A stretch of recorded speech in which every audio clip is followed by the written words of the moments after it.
If you are not teaching your young Black girls and boys about how to look non-threatening or how to diffuse a scenario, it's almost like you're being negligent and you want them to survive. And we all learn that skill set, our special superpower, growing up. So while I have your attention, I'd like you to know. Nobody knows that every time I speak, there's fear, but I do it anyway.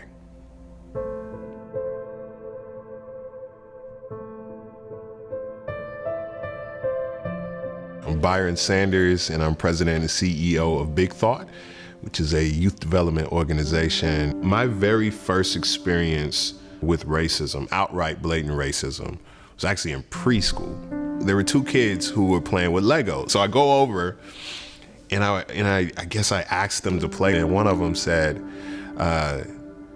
no, get out of here, nigger. And I didn't quite know what it meant, but what I knew was, you're not letting me play with Legos. I had to tell my parents what happened. That was my first conversation about racism. I got baptized then. And there've been incident after incident, moment after moment, all throughout my life.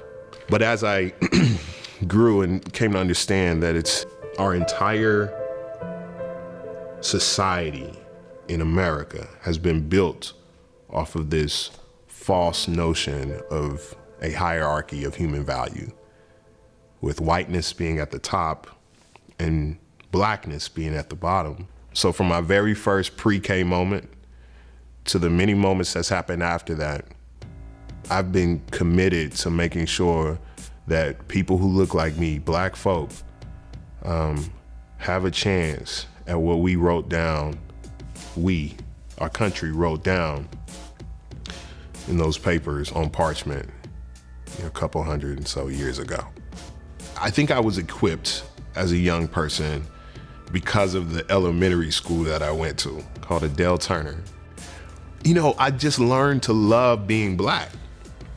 And so for me, when I went to places and spaces where I knew that I was going to be one of the only ones, whether in school or professional, I still had in me a love for who I was and my history and my culture, right?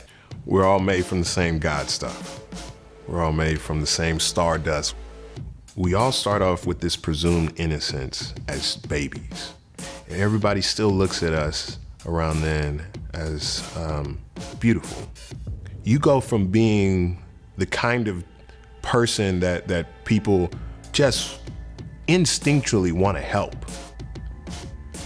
to becoming something that you gotta be leery of.